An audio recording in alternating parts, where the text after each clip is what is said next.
इस देश के हर गांव में एक जगह होती है जो सिर्फ मिट्टी और पत्थर से नहीं, यादों और रिश्तों से बनी होती है। ये कहानी है एक ऐसे ही गांव की और उस आखिरी कुएं की जिसे लोग भूल गए थे। गांव का नाम था रामपुर। सुबह की हवा में मिट्टी की खुशबू थी और सूरज धीरे धीरे कच्चे मकानों के ऊपर चढ़ रहा था। गांव के बीच एक पुराना कुआं था। इसी कुएं से सालों तक पूरा गांव पानी भरता था।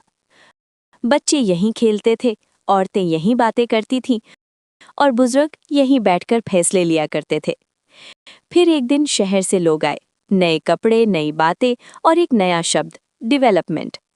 पाइपलाइन बिछने लगी। लोग खुश थे। किसी ने कहा, अब कुएं की क्या जरूरत।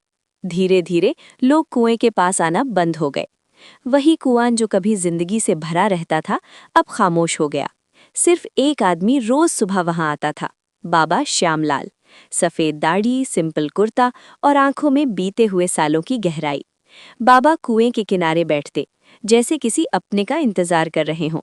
लोग कहते, बाबा अब पानी पाइप से आता है। बाबा बस मुस्कुराते और कहते, बेटा ये सिर्फ पानी नहीं था, ये रिश्ता था। पर कौन सुनता।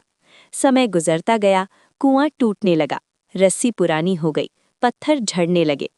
आखिर एक दिन गांव ने फैसला किया, कुआं बंद कर दिया जाए। सीमेंट डाल दिया गया और कुएं के साथ उसकी कहानी भी। फिर आया वो साल जब बारिश नहीं हुई, पाइपलाइन सूख गई, नलों में हवा चलने लगी। टैंकर्स आए, महंगे पैसे लिए और फिर बंद हो गए। गांव प्यासा रह गया। और तब सबकी नज़र उसी जगह पर गई जहां कुआं कभी हुआ करता था। पर वहां सिर्फ सीमेंट था, ठंडा, सख्त और बेजान।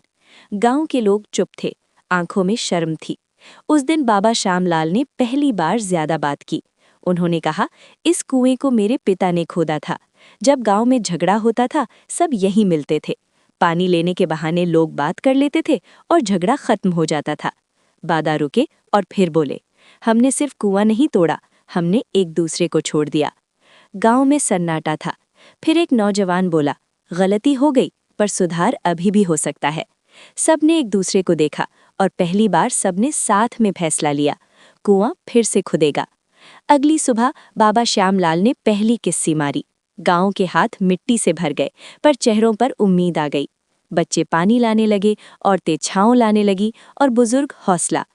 दिन गुजरते गए, पसीना बहता रहा, पर किसी ने हाथ नहीं रोका। और फिर एक दिन मिट्टी गीली होने लगी। एक आवाज आई, पानी।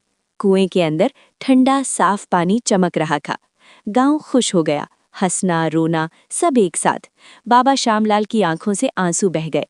शाम को बाबा ने कहा, याद रखना, जो अपनी याद भूल जाता है वो हमेशा प्यासा ही रहता है, और जो मिलकर चलना छोड़ देता है उसे कोई पाइपलाइन नहीं बचा सकती।